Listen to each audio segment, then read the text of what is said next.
السلام عليكم ورحمة الله وبركاته. حبايبي كتاكيت طلاب الصف الثالث الإعدادي وحشتوني.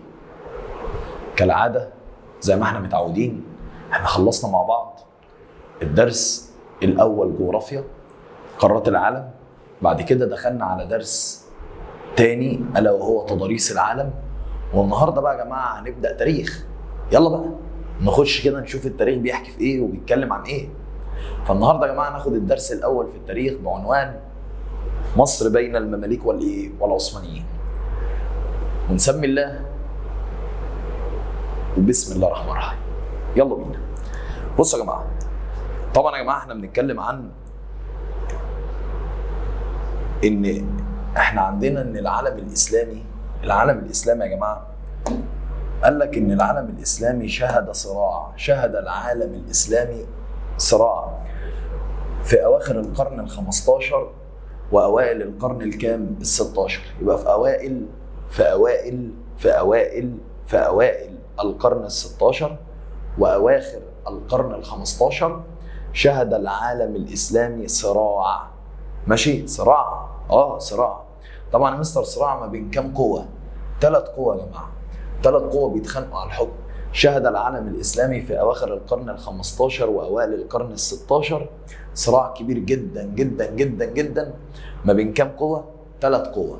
يبقى مستر تاني، يبقى أنا عايز أقول لك إن العالم الإسلامي في أواخر القرن ال15 وأوائل القرن ال16 شهد صراع كبير جدا جدا جدا. صراع يعني خناقة، يعني يا مستر 3 دول هيطحنوا ببعض. مين هم؟ قال لك الدولة المملوكية، وكمان عندي الدولة العثمانية، وكمان عندي الدولة الصفوية. ال3 دول دول هيطحنوا بعض دلوقتي يا جماعة. هنبدأ بالدولة المملوكية. الدولة المملوكية بيقول لك هي قامت فين؟ قال لك قامت في مصر. قامت فين؟ في مصر. قامت في مصر. وقال لك ضمت الشام والحجاز وجزءا من ساحل افريقيا الشرقي المطل على البحر الأحمر. يبقى تاني كده معايا، هو الدولة المملوكية لما قامت فين؟ الله ينور عليك، في مصر.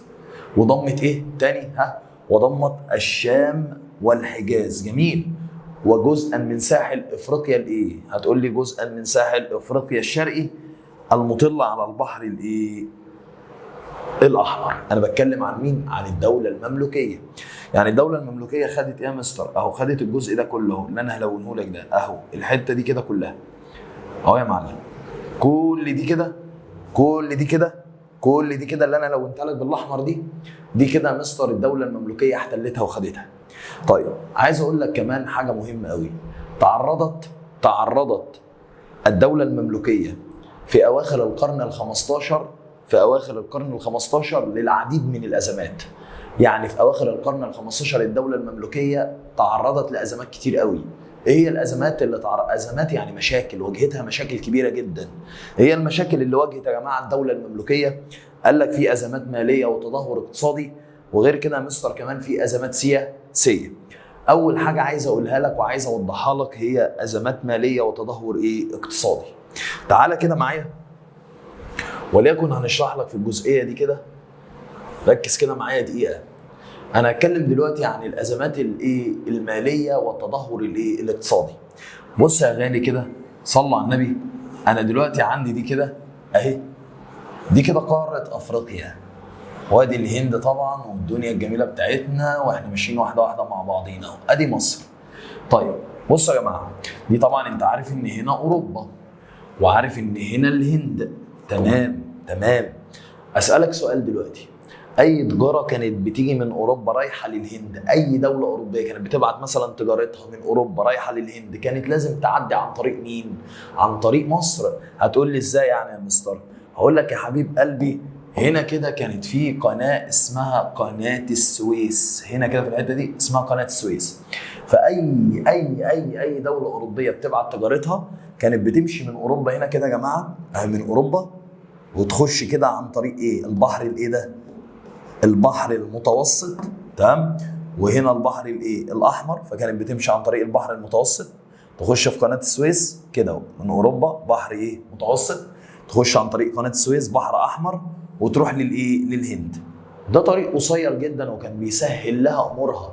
اي دوله اوروبيه كانت بتبعت تجارتها كانت بتبعت طبعا ايه، كانت بتمشي الطريق دوت اهو، ده طريق بالنسبه لها سهل.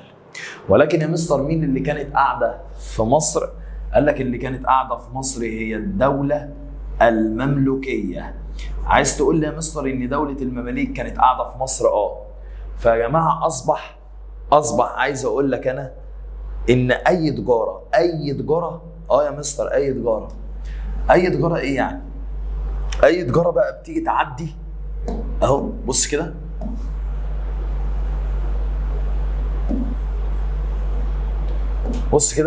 فكانت اي تجاره بتيجي ايه تعدي، كانت لازم تعدي على مين؟ على مصر هنا كده. فاصبح اي دوله اوروبيه بتعدي دوله المماليك كانت بتعمل فيها ايه؟ بص بقى ركز كده اهو يا مستر، انا دوله اوروبيه جايه من اوروبا رايحه للهند، فكنت لازم اعدي على الدوله الايه؟ المملوكيه. فالدوله المملوكيه اي حد بيعدي من عليها تقول له اقف، رايح فين؟ يقول له انا رايح للهند، رايح اودي تجاره للهند. تقول له طب شخلل عشان تعدي، ادفع عشان نخليك تعدي. فطبيعي جدا اي حد بيعدي بقى يدفع للمماليك عشان يوصل للهند، اي دوله عايزه تعدي المماليك بتوقفها وبتدفعها فلوس. فالمهم المماليك يا جماعه كانوا قاعدين ولا شغله ولا مشغله، والخزنه بتاعتهم بتزيد. ليه؟ لان هم بياخدوا الفلوس وهم قاعدين. اي تجاره بتعدي اقف، رايح فين؟ انا رايح الهند، طب ادفع، شخلل ادفع عشان نسيبك تعدي. فكانوا بيدفعوا للدوله المملوكيه فلوس عشان يعدوا يروحوا للايه؟ للهند. كلام جميل قوي. المهم يا جماعه مع الوقت مماليك ولا شغله ولا مشغله، والخزنه بتاعتهم عماله بتزيد عشان الضرايب اللي بياخدوها. مع الوقت يا جماعه ظهرت دوله اسمها البرتغال اهو، البرتغال هنا كده. فيا جماعه البرتغال قالت لك لا، هو احنا هنفضل على كده؟ هو احنا كل لما نيجي نعدي الدوله المملوكيه توقفنا وتقول لنا شخللوا عشان تعدوا؟ لا، مفيش الكلام ده. احنا لازم نشوف طريق تاني نمشي منه، او نكتشف طريق تاني يبقى بعيد عن المكان اللي احنا كل شويه نعدي من عليه وندفع فيه فلوس. فقعدوا يفكروا عايزين مكان تاني نمشي منه. فاكتشف البرتغاليين طريق اسمه طريق رأس الرجاء الصالح. طريق اسمه ايه؟ طريق رأس الرجاء الصالح. فاصبح يا مستر كده اي دوله اوروبيه عايزه تعدي، بدل ما تعدي على مصر اللي موجود فيها الدوله المملوكيه، والدوله المملوكيه توقف الدوله الاوروبيه دي وتدفعها فلوس، لا خلاص، اصبح اي دوله اوروبيه عايزه تعدي من غير ما تدفع فلوس هي ممكن تاخد طريق رأس الرجاء الصالح. كلام جميل. فبدات الدول الاوروبيه تمشي عن طريق رأس الرجاء الصالح. فالمهم يا جماعه مع الوقت المماليك قاعده ما بقتش تلاقي دول بتعدي من عليها. قال لا، يعدي يوم 2 3 4 شهر، قال لا، هو ايه اللي حصل؟ فين الناس اللي كانت بتعدي من عليا وباخد فلوس وانا قاعده كده رايقه وبشرب كوبايه شاي وباخد فلوس على الجاهز؟ هو ايه اللي حصل؟ فالمهم قعدت تتطقص، فقالوا لها اسكتي يا اختي، هو انت فاكره ان حد هيعدي من عليكي تاني؟ فالدوله المملوكيه قالت لهم ازاي يعني؟ ده انا اهم طريق، ده الطريق اللي كله بيمشي من عليه. فردوا عليها وقالوا لها نيلي يا دوله مملوكيه، خلاص البرتغال اكتشفت طريق تاني اسمه طريق رأس الرجاء الصالح، ومحدش هيعدي من عليكي. فالمهم الدوله المملوكيه بدات تلاحظ ان فلوسها بتقل والخزنه بتاعتها بدات تقل تاني، لان الناس دي كانت قاعده ولا شغله ولا مشغله، وبياخدوا الفلوس اللي بتعدي بس. اي حد بيعدي بياخدوا فلوسه. فالمهم بدات الخزنه تقل. ولما بدات الخزنه تقل يا جماعه بدات الدوله المملوكيه في مصر تقول لك لا كده صعب قوي، انا لازم اعرف واتطقص ايه اللي حصل. فعرفت فعلا ان البرتغال اكتشفوا طريق جديد اسمه طريق رأس الرجاء الصالح، فاتجننوا فقالوا لا احنا مش هنسكت. فقامت الدوله المملوكيه مجهزه اسطول مملوكي، وقامت واخده الاسطول بتاعها وقامت قاعده عند منطقه اسمها ديو اهو. ده كده الاسطول الاسطول المملوكي. فقامت مجهزه مستر الاسطول بتاعها وخدته وقعدته عند منطقه اسمها ديو، اللي هي منطقه ديو البحريه يعني. تمام. المهم يا مستر قعدت عند منطقه اسمها ديو مستنيه البرتغاليين عشان تنتقم منهم، هي متضايقه متكاده مولعه من مين؟ من البرتغاليين، عشان هم اللي اكتشفوا طريق رأس رجاء صالح، فكانت بص ايه مولعه منهم بتغلي، فقالت لا انا هستناهم عند منطقه اسمها ديو وهفرمهم. طيب المهم يا جماعه طبعا فاللي حصل ايه؟ اهم البرتغال جايين اهم، ولكن كان الاسطول البرتغالي ده يا جماعه كان مجهز، السفن بتاعته كانت مجهزه بالمدافع. السفن بتاعته مجهزه بالمدافع، فبدات يا مستر طبعا الاسطول البرتغالي يضرب في الاسطول المملوكي، والاثنين يضربوا ببعض، ولكن تحطم اهو. طبعا حصلت ما بينهم معركه اسمها معركه ديو البحريه. ايه اللي حصل فيها؟ اتحطم الاسطول المملوكي في معركه ديو يا جماعه البحريه، وبذلك بنقدر نقول ان تعرضت الدوله المملوكيه لازمات ماليه وتدهور اقتصادي بسبب اكتشاف طريق راس رجاء الصالح وتحطم الاسطول المملوكي في معركه ديو البحريه. تعال نبص كده على الكلام اللي انا وضحته لك بقى ده اهو. بص كده يا باشا، ازمات ماليه وتدهور اقتصادي، هتقول له ايه بقى؟ بسبب اكتشاف طريق راس رجاء الصالح عام 1498 وتحطم الاسطول المملوكي في معركه ديو البحريه عام 1509. ولكن يا مستر في نفس الوقت برضو تعرضت لازمات تعرضت الدوله المملوكيه لازمات سياسيه. ازمات سياسيه ايه اللي حصل يا مستر عشان تتعرض لازمات سياسيه؟ قال لك اضطراب الامن، كثره الفتن والثورات، الصراع المستمر بين المماليك على السلطه. المماليك كانوا بيتخانقوا مين اللي هيمسك الحكم او مين اللي هيمسك السلطه. فطبعا يا مستر كان في اضطراب في الامن، يعني الامن مضطرب، يعني كان في فوضى، الدنيا مش مستقره. قال لك غير كده يا مستر كان في فتن وكان في ثورات داخليه، الناس كانت كل شويه تعمل ثورات داخليه. وطبعا يا مستر كل اللي حصل ده ادى الى اضعاف قوه المماليك العسكريه، ادى الى اضعاف قوتها العسكريه لدوله للمماليك. طيب يبقى انا مستر كده اتكلمت عن الدوله المملوكيه، وقلت لك ان الدوله المملوكيه ضمت او احتلت مصر، اهو ضمت قامت في مصر وضمت كل من الشام والحجاز وجزءا من ساحل افريقيا الشرقي المطل على البحر الاحمر. تعرضت في اواخر القرن ال15 لشويه ازمات اقتصاديه وسياسيه. قال لك الاقتصاديه زي ايه يا مستر؟ او الماليه زي اكتشاف طريق راس رجاء الصالح وتحطم الاسطول المملوكي في معركه ديو البحريه. وقلت لك كمان ان في ازمات سياسيه، اضطراب الامن، كثره الفتن والثورات، الصراع المستمر بين المماليك على السلطه. وكمان قلت لك يا مستر ان كل الحاجات اللي حصلت دي وكل الازمات دي يا مستر اللي حصلت ادت الى اضعاف قوه المماليك من الناحيه العسكريه. بعد كده يا مستر دخلنا على دوله اسمها الدوله الصفويه. الدوله الصفويه كان مركزها بلاد فارس اللي هي ايران حاليا، عاصمتها اسمها تبريز. مركزها بلاد فارس، عاصمتها تبريز. اسمع، مركزها بلاد فارس، عاصمتها تبريز. تاني، مركزها بلاد فارس، عاصمتها تبريز. تاني، مركزها بلاد فارس، عاصمتها تبريز. تاني، مركزها بلاد فارس، عاصمتها تبريز. ايوه، مركزها بلاد فارس، عاصمتها تبريز. تمام. بعد كده يا مستر دخلنا على الدوله العثمانيه. والدوله العثمانيه دي يا مستر مهمه قوي. قال لك منذ بدايه القرن ال16 ايه اللي حصل؟ اتجه السلطان سليم الاول يا جماعه في توسعاته نحو الشرق.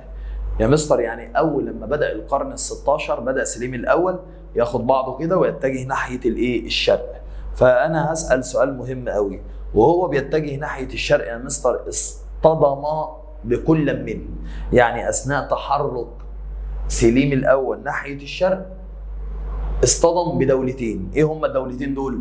الدولة الصفوية والدولة المملوكية. الدولة الصفوية والدولة المملوكية. الدولة المملوكية وخد منهم مصر والشام، يعني انتصر على الدولة المملوكية وخد منهم مصر والشام. اما الدولة الصفوية يا جماعة هزم الدولة الصفوية ودخل عاصمتهم تبريز بعد معركة جالتيران عام 1514.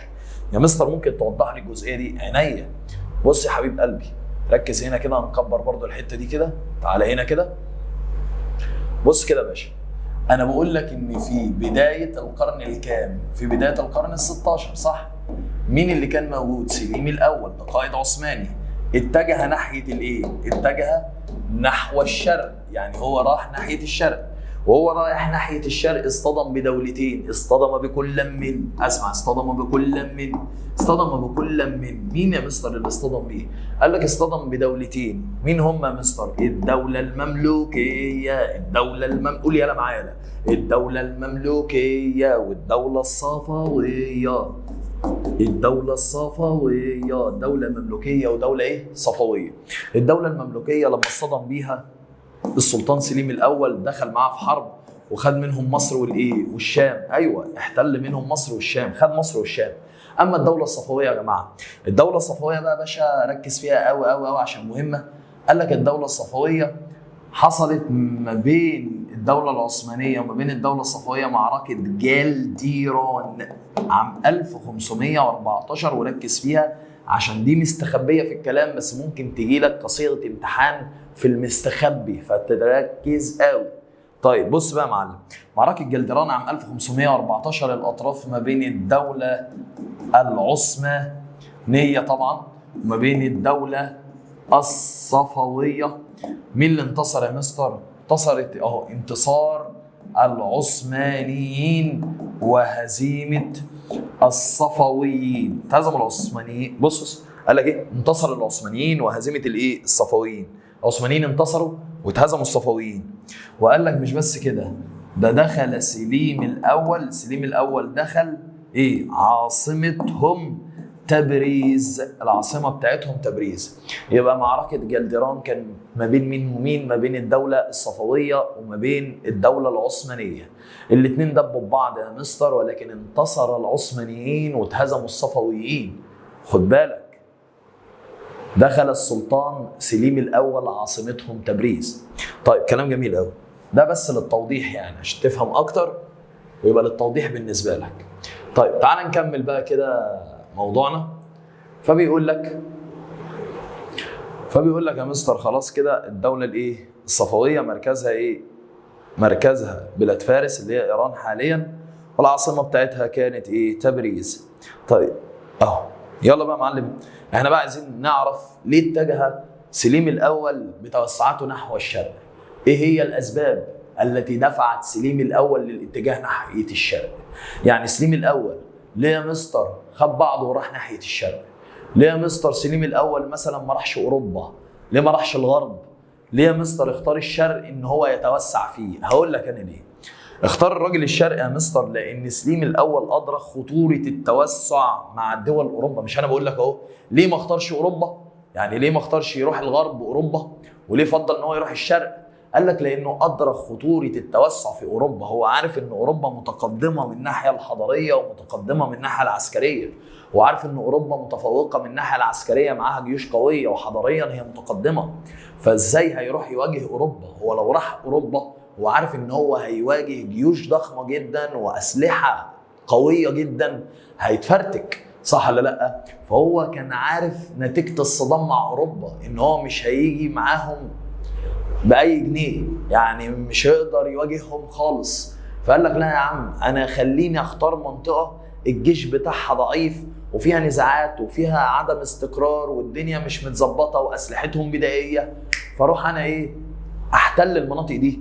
فعشان كده فضل الاتجاه ناحيه الايه؟ الشرق. ليه اسباب اتجاه العثمانيين الى الشام ومصر؟ ليه فضل السلطان سليم الاول الاتجاه ناحيه الشرق؟ هتقول لي عشان ادرك خطوره التوسع فين؟ في اوروبا، لتفوقها عسكريا وايه؟ وحضاريا. غير كده مستر رغبه سليم الاول في توسيع ممتلكاته، عايز يوسع ممتلكاته، يعني عايز يحتل مناطق كتير ويوسع ممتلكاته. قال لك وكمان يحتل ويسيطر على قلب العالم الاسلامي. هو عايز يسيطر على ايه؟ على قلب العالم الايه؟ الاسلامي. ايوه عايز يسيطر على قلب العالم الاسلامي يا جماعه، اللي هي مين قلب العالم الاسلامي؟ اللي هي مصر. طيب تاني، ايه هي الاسباب اللي خلت الراجل ده يا جماعه يتجه ناحيه الشرق او ناحيه الشام ومصر؟ هتقول لي لانه ادرك خطوره التوسع في اوروبا. اسمع، ادرك خطوره التوسع في اوروبا لتفوقها عسكريا وحضاريا، لتفوقها عسكريا وحضاريا. مش بس كده، ده السلطان كمان سليم الاول كان عايز يوسع ممتلكاته. غير ان هو عايز يوسع ممتلكاته، لا ده كمان كان عايز يحتل قلب العالم الاسلامي. مين قلب العالم الاسلامي؟ الا وهي مصر. طيب،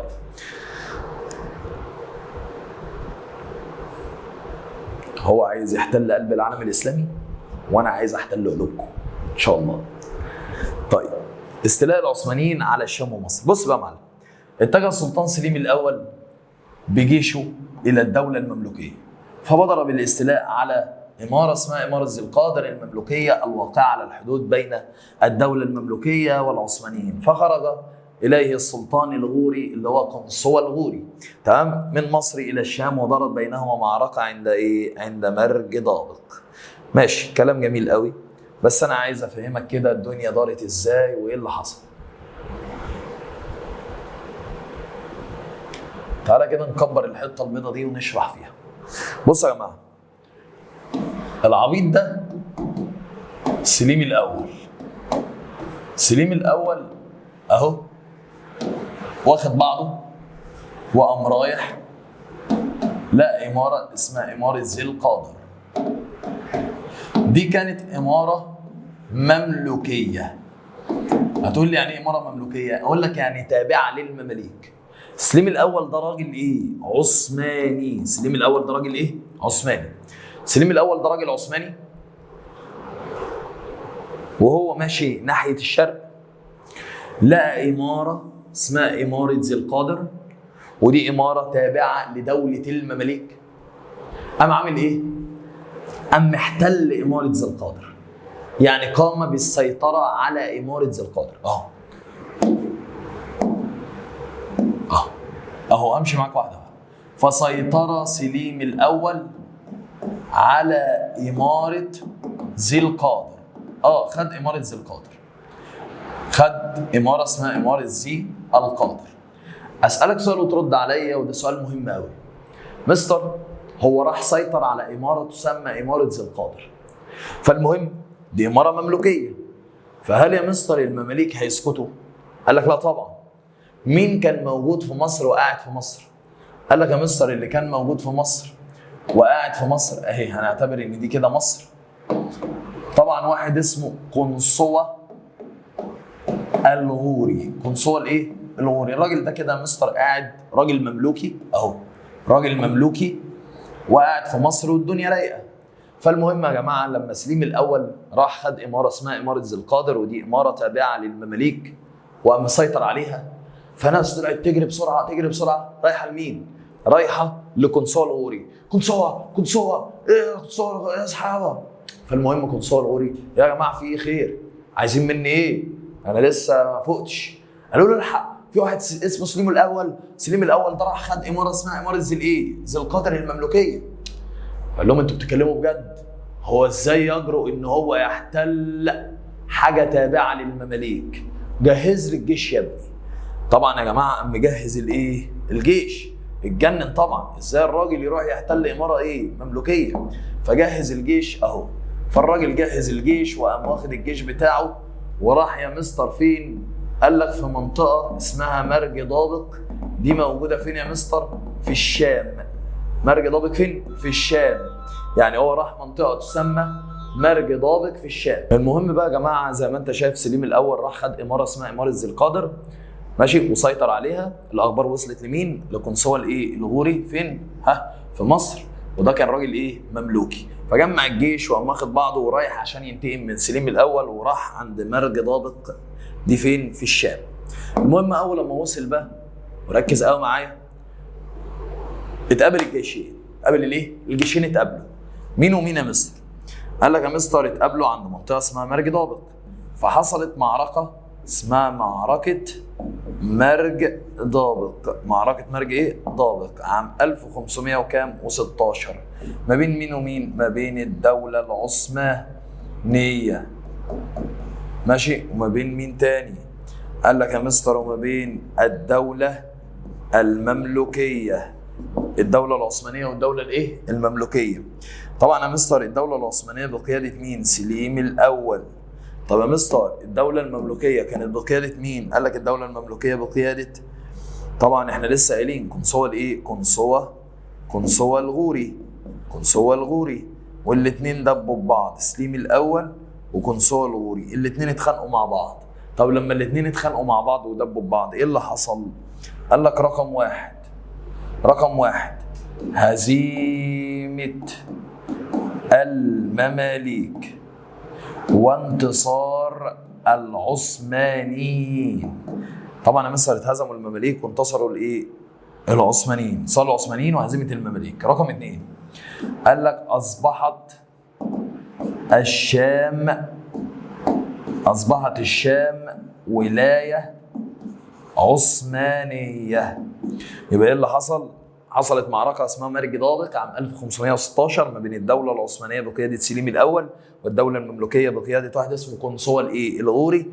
النتائج هزيمة المماليك وانتصار العثمانيين، واصبحت الشام ولاية ايه؟ واصبحت الشام ولاية عثمانية. طيب كلام جميل قوي. المهم يا جماعة، لما اتهزم قنصوة الغوري كان في واحد اسمه طومان باي، وسموه طومان باي اكيد يعني مش عشان بيعمل باي باي. يبقى اذا يا مستر عندي واحد اسمه بقى ايه؟ طومان باي. الراجل ده يا مستر برضو كان مملوكي. فالراجل ده لما سمع يا مستر ان هو قنصوة الغوري اتهزم، لما سمع ان قنصوة الغوري المملوكي زيه اتهزم، قال لك لا انا مش هسكت، انا هروح اموت واطلع عين سليم الاول ده، جهزوا لي الجيش. قام طومان باي عامل باي وقام مجهز الجيش وقام واخد بعضه وقام رايح لايه؟ لمنطقه اسمها صحراء العباسيه، عند منطقه اسمها الريدانيه. راح منطقه اسمها ايه؟ صحراء العباسيه عند الريدانيه، صحراء العباسيه عند الريدانيه. فقام واخد بعضه يا جماعه وقام رايح لمنطقه تسمى صحراء العباسيه عند منطقة اسمها الريدانية، يعني راح مصر لمنطقة اسمها الريدانية. طيب فحصلت هناك معركة مع سليم الأول اسمها معركة الريدانية. طب يا مستر دي فين دي؟ قال لك دي عام 1517 الأول، بعديها على طول بسنة قال لك دي في صحراء العباسية عند عند الريدانية. الكلام ده فين؟ قال لك في مصر، صحراء العباسية عند الريدانية. طب وبعدين ايه اللي حصل؟ قال مستر طبعا اللي حصل وهي انتصار العثماني، برضه نفس الكلام، انتصار العثماني وهزيمة المماليك، انتصار العثمانيين وهزيمة المماليك. غير كده مستر ايه اللي حصل تاني؟ أصبحت مصر ولاية عثمانية. امتى أصبحت مصر ولاية عثمانية؟ أصبحت مصر ولاية عثمانية يا جماعة بعد معركة الريدانية. طيب كلام جميل قوي. المهم بقى يا جماعة تعالى نشوف اللي احنا قلناه كده. أنا أهو بتكلم عن إيه؟ معركة مرج دابق، أطرافها العثمانيين ضد المماليك بقيادة سليم الأول، أما المماليك بقيادة قنصوة الغوري. نتائجها هزيمة المماليك وانتصار العثمانيين، وأصبحت الشام ولاية عثمانية. طيب بعد كده يا جماعة قلنا إيه؟ بعد ذلك اتجه سليم الاول الى مصر. كل ده احنا قلناه، حتى التقى بجيوش المماليك في صحراء العباسيه عند الريدانيه. طب وبعدين يا مستر؟ قال لك اهو حصلت معركه اسمها معركه الريدانيه عام 1517 ما بين العثمانيين ضد المماليك. العثمانيين كانوا بقياده سليم الاول، اما المماليك طومان باي. نتائجها هزيمه المماليك وانتصار العثمانيين ودخولهم القاهره، انتهاء دوله المماليك، واصبحت مصر ولاية عثمانية. طيب خد بالك ان في معركة مرج دابق الشام هي اللي ولاية عثمانية، اما الريدانية اصبحت مصر هي اللي ولاية عثمانية. ليه كانوا على طول جيوش المماليك عمالة تتهزم؟ عمالين نقول هزيمة المماليك. قال لك لان المماليك يا مستر كان ما بينهم عدم استقرار داخلي، يعني ما كانوش مستقرين داخليا، الاوضاع مضطربه، في عدم استقرار داخلي، بيتخانقوا مع بعض على السلطه كل شويه يدبوا مع بعض، انا اللي همسك السلطه، لا انا اللي همسك السلطه، لا انت، لا انا، لا انا والله لا انا، كلام من ده. غير كده مستر التفوق العسكري للجيش العثماني، ان مستر العثمانيين متفوقين جدا من الناحيه العسكريه، يعني عندهم جيش كبير، وبالاضافه الى الجيش الكبير بتاعهم كانت الاسلحه بتاعتهم متطوره اهو، واستخدام اساليب قتال حديثه واسلحه متطوره. طيب كلام جميل قوي. يبقى اذا لما اجي اقول لك ليه كان المماليك على طول بيتهزموا قدام العثمانيين، تقول لي عدم الاستقرار الداخلي والنزاع المستمر بين المماليك على السلطه، التفوق العسكري للجيش العثماني، وكمان يا مستر ان هم كانوا بيستخدموا اساليب حديثه بينما المماليك كانوا بيستخدموا الاساليب البدائيه. النتائج اللي ترتبت على هزيمه الجيش المملوكي امام العثمانيين، مصر طبعا يا مستر كانت دوله مستقله تحولت الى ولايه عثمانيه، يعني اصبحت تابعه للدوله العثمانيه. انتقلت خلافه العالم الاسلامي يا جماعه الى مين؟ الى الدوله العثمانيه من الناحيه الدينيه ومن الناحيه السياسيه. يبقى خلافه العالم الاسلامي الدينيه والسياسيه انتقلت الى الدوله العثمانيه. تم اعلان سليم الاول نفسه، او اعلن سليم الاول نفسه الحامي الوحيد للحرمين الشريفين، الحامي الوحيد للحرمين الشريفين. مستر قال لك كمان سيطرة العثمانيين على العالم العربي في الاتجاهين، الجناح العربي الافريقي والجناح العربي الاسيوي. طبعا انت درست يعني ايه جناح عربي افريقي ويعني ايه جناح عربي اسيوي في ثانيه اعدادي. جناح عربي افريقي مصر وتونس والجزائر وموريتانيا وهكذا. طب الجناح العربي الاسيوي قال لك لا، الجناح العربي بقى الاسيوي طبعا لبنان والسعوديه والاردن وهكذا. طب يا مستر اسال سؤال، انت عندك ملامح الحياه في مصر خلال الحكم العثماني. قال لك بص بقى يا مستر، انا عايز اقول لك على حاجه مهمه قوي. ايه هي؟ انا عايز اتكلم يا مستر عن الحياه السياسيه كانت بتتقسم ليه. قال لك كانت بتتكون من عده هيئات، كانت بتتكون من عده هيئات. ايه هم يا مستر؟ عندي الوالي والديوان اللي هو ديوان القاهره، والحاميه العثمانيه، وإدارة الأقاليم اللي هم مستر يعني من الآخر كده مهمتهم إدارة المحافظات أو إدارة شؤون الأقاليم. طيب خليك معايا بقى واحدة واحدة كده. إحنا هنمسك الأول الوالي، أنا بس عايز أفهمك كل واحد دنيته إيه. بصوا يا جماعة هبسطها لك خالص. الوالي ده نائب السلطان في الولاية، الوالي هو نائب السلطان في الولاية، يعني هو اللي بينوب عن السلطان العثماني في ولاية. يعني مثلا السلطان العثماني أكيد مش هينزل يحكم محافظة، الولاية هي المحافظة، مش هينزل يحكم ولايه بنفسه، لا. فكان بيجيب الوالي، تعالى انت اللي هتمسك الولايه دي وتديرها، واي حاجه عايز تعملها ارجع لي قبل ما تعملها. بس عايز اقول لك على حاجه، هو اي والي كان بيمسك كده وخلاص؟ قال لك لا. امال مين الولاة اللي كانوا بيمسكوا؟ يا جماعه الوالي ده عشان كان يمسك الولايه كان دايما يوم معاه فلوس كده كتير، ويروح يدي هدايا وعطايا للسلطان العثماني. ولما يدي هدايا وعطايا للسلطان العثماني، السلطان العثماني يقول له السود عيونه عشان انت حبيبي وقلبي، حبيبي حبيبي حبيبي. عارف السلطان العثماني كان بيعمل معاه كده، حبيبي حبيبي حبيبي، كل دي فلوس، تسلم يا حبيب قلبي، تعالى انا همسكك ولايه مثلا من ولاياتي. فكان يدي له ولايه. يبقى الوالي كان بيمسك الولايه من السلطان العثماني عشان بياخد هدايا وعطايا كتير جدا من الوالي ده. يعني الوالي كان بيدي للسلطان هدايا وعطايا، فكان السلطان يجيب الوالي ويمسكه على اي ولايه هو بيمتلكها. كلام جميل قوي. بس يا مستر لما السلطان كان بيمسك الوالي عشان الوالي بيديله فلوس، السلطان ما كانش بيأمن للوالي، كان بيبقى قلقان منه، حاسس ان هو ممكن يطمع. فكان يعمل ايه بقى؟ السلطان ذكي، كان يقول للوالي انت هتمسك سنه او 2 أو 3، فكان بيحدد مده حكم الوالي، يقول له انت اخرك سنه، اخرك 2، اخرك 3، غير كده مش هتمسك تاني. يبقى انت معاك كام سنه؟ 3 سنين بس، ومش هتمسك تاني. تمام. يبقى كان بيحدد له مده حكمه عشان بيبقى قلقان منه. غير كده كان بيخلي الديوان يراقب الوالي، يعني الديوان يبص على تصرفات الوالي ويراقبه. اول لما الديوان يحس ان الوالي بيعمل حاجه مش مظبوطه او بينخور ولا حاجه، يقوم الديوان شايل الوالي. يعني الديوان كان ليه سلطه اعلى من الوالي، ايوه ليه سلطه اعلى من الوالي، لان الديوان كان ليه سلطه ان هو يراقب الوالي بل وعزله، يعني يشيله لو الوالي مش متظبط كده، عايز ينفرد بالحكم من الاخر يعني. طيب كلام جميل قوي. فطبعا يا مستر، فالوالي كان كل همه ان هو يعمل ايه بقى؟ فترته قليله، حاسس ان هو متراقب، فكان كل همه ان هو يفرض الضرائب وينهب ويسف من الناس. فطبعا يا مستر ما كانش مهتم اصلا بالولايه اللي هو مسكها، لان هو عارف ان مده حكمه صغيره وهيمشي. فكان يقول لك بقى انا دفعت له هدايا كتير ورشاوي كتير للسلطان، ابدا ان انا المها بقى من الناس واسرق وانهب ومش عارف ايه. طيب طبعا ديوان القاهره والحاميه العثمانيه اللي هو الجيش اللي السلطان العثماني بيسيبه في اي منطقه هو بيروح يحتلها او بياخدها. طيب اداره الاقاليم اللي بيديروا شؤون الاقاليم. طيب فبيقول لك بقى ليه حمل نظام الحكم العثماني في ثناياته، يعني في ثناياه، يعني في داخله عوامل ضعفه.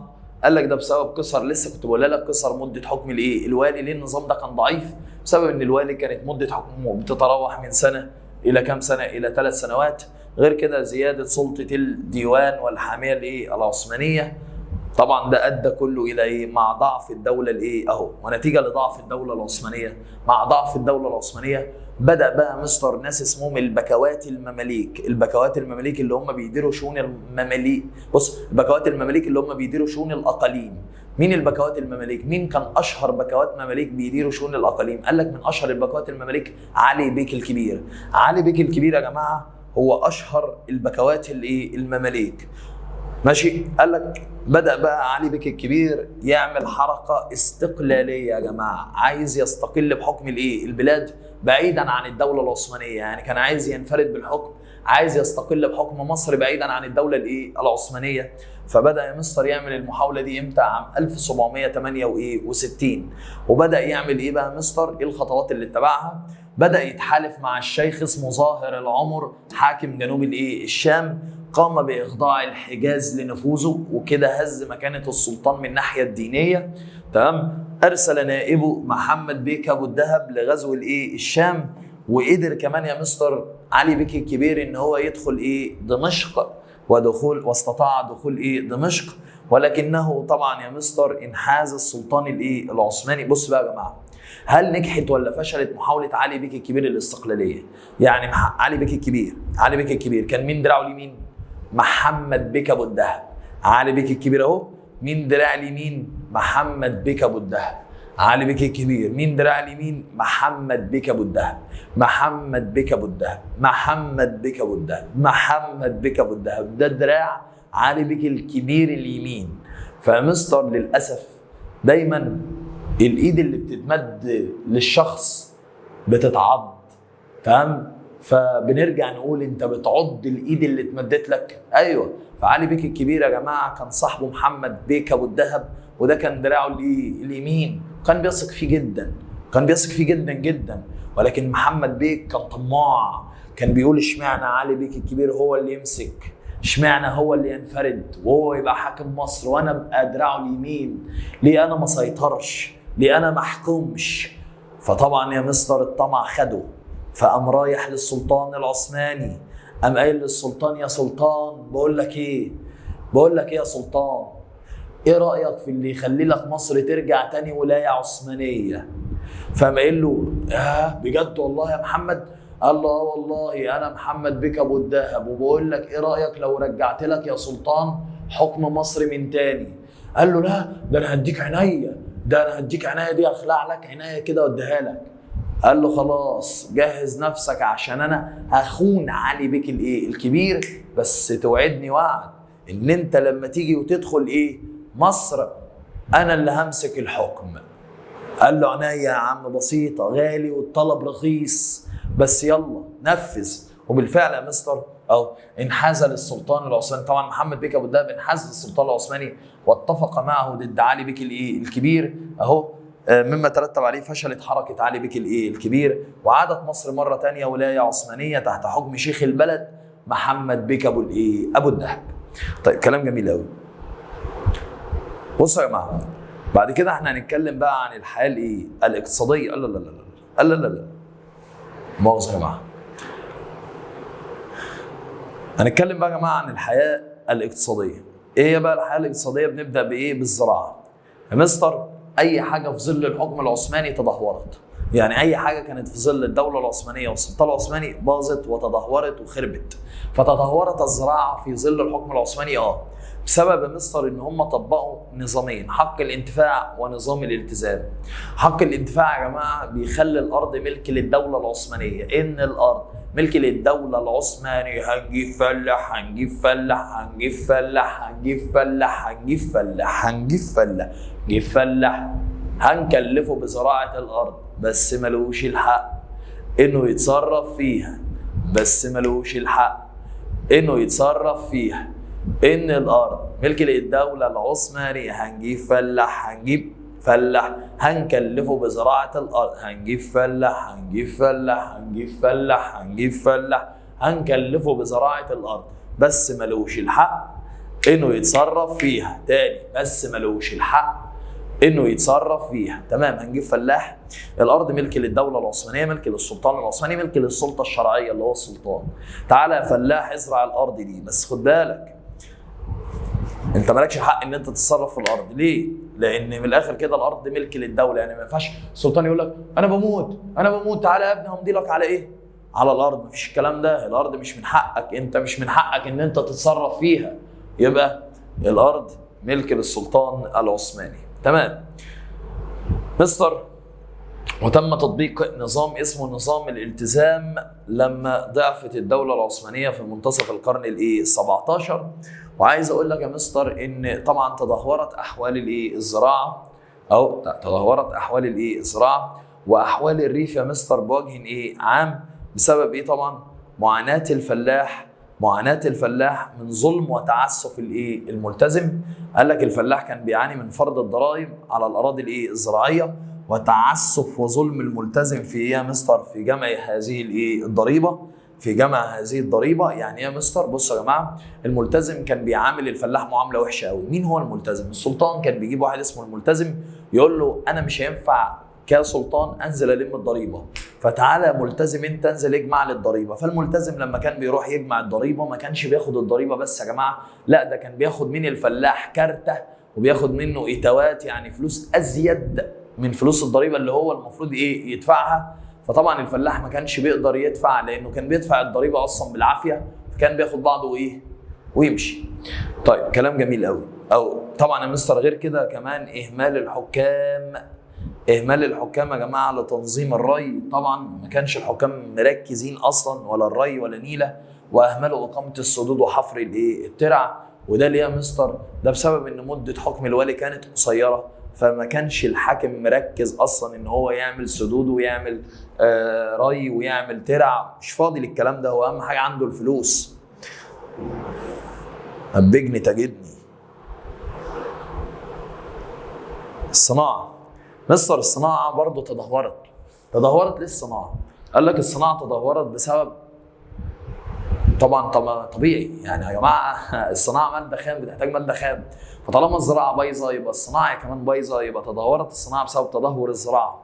مش بس كده، كمان السلطان العثماني كان بياخد امهر الصناع والحرفيين الى الاستانه عاصمه الدوله العثمانيه. يعني السلطان العثماني كان بيروح مصر ينزل مصانع، يلاقي واحد كويس قوي في المصنع يقول له هات لي الراجل ده، هات لي الراجل ده، هات لي الراجل ده، هات لي الراجل ده. فكان ياخد اشطر الناس عندنا ويودوهم الاستانه اللي هو عاصمه الاستانه، طبعا عاصمه الدوله العثمانيه، عشان يطور عنده ويوقع مصر الله يسامحه.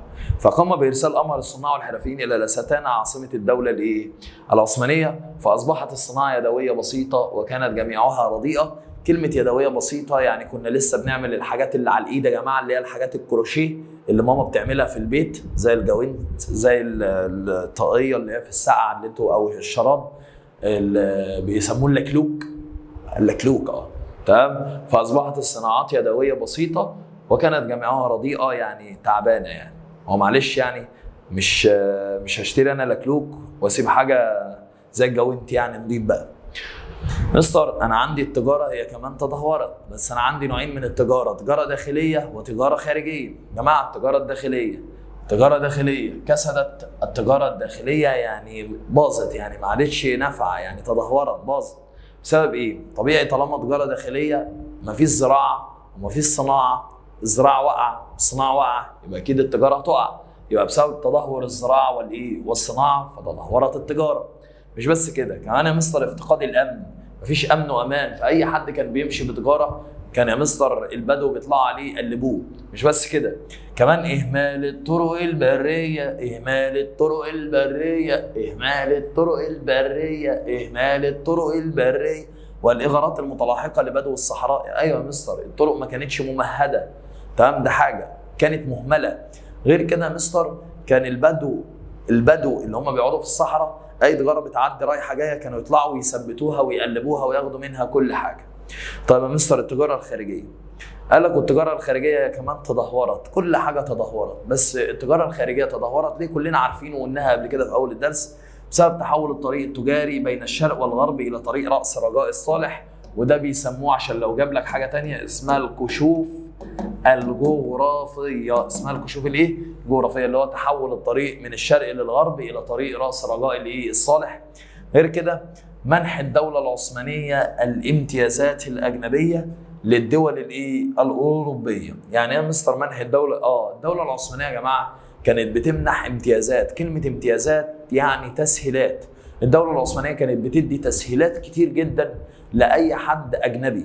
اهو الدوله العثمانيه ادت امتيازات اجنبيه كتير قوي للدول الاوروبيه. يعني كانت مثلا تقول لهم تعالوا اعملوا تجاره عندنا ومش هندفعكم ضريبه كده، يعني بتسهل لهم الدنيا يعني. اما الحياه الاجتماعيه يا جماعه فاحنا بنقول ان الحياه الاجتماعيه انقسم المجتمع المصري الى طبقتين، طبقه او فئه الحكام وفئه المحكومين.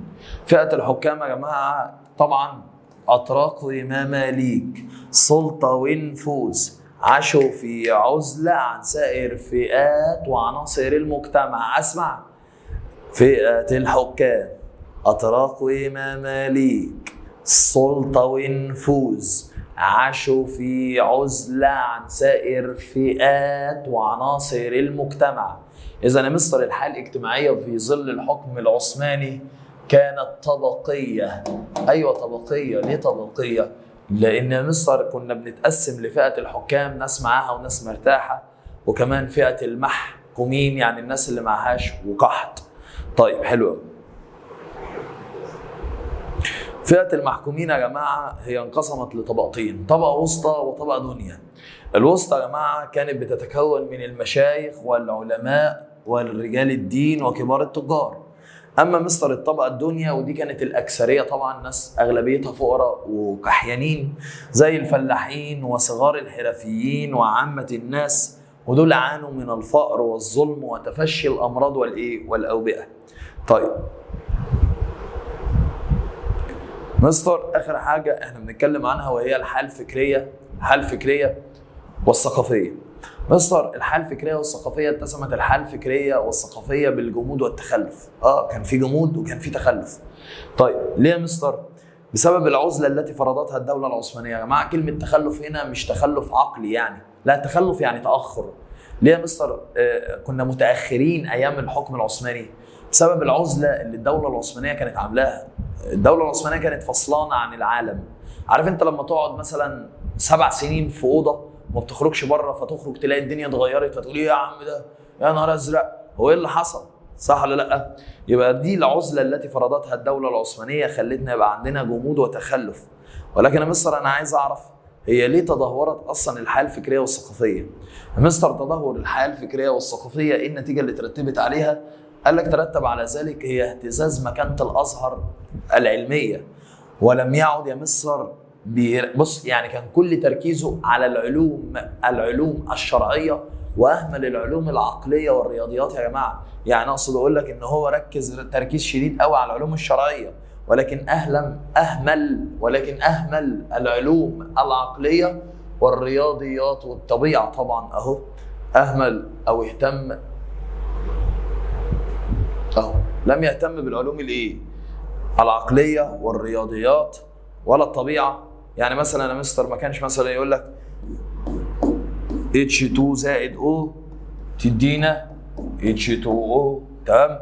او مثلا يجي يقول لك س تربيع زائد 9 بتساوي 0، يبقى الس تربيع بتساوي -9، يبقى الس هناخد كده الجذر التربيعي لسالب 9، فطبعا هتطلع ب3 موجب او سالب 3 تقريبا. 3. المهم يعني يا جماعه، المهم دي العلوم العقليه والايه والرياضيات. اللي بعده قال لك تدهور الحال الادبيه، كمان حصل تدهور في الحاله الادبيه وانتشار الجهل والدجل والخرافات والشعوذه. بدا بقى طبعا يبقى في دجل ناس تعبانه يا جماعه، ناس فقيره، فبيفضلوا بقى يهبلوا يعني، معلش انا اسف، فجهل ودجل وشعوذه وخرافات، ولم يتبقى من نور العلم سوى بصيص في الازهر الشريف. وعايز اقول لكم يا جماعه ان تم بحمد الله الدرس الأول تاريخ. يا رب تكونوا فهمتوا. وعايز أقول لكم بحبكم كلكم وهتوحشوني، ويا رب تكون استفدت. ما تنساش شير الفيديو لاصحابك، اعجاب، سبسكرايب، الحاجات اللي تحت دي، واعمل كومنت بقى كده جميل وقول لي استفدت من الحصه ايه. واتمنى ان انت تتابع بقيه الحلقات. السلام عليكم.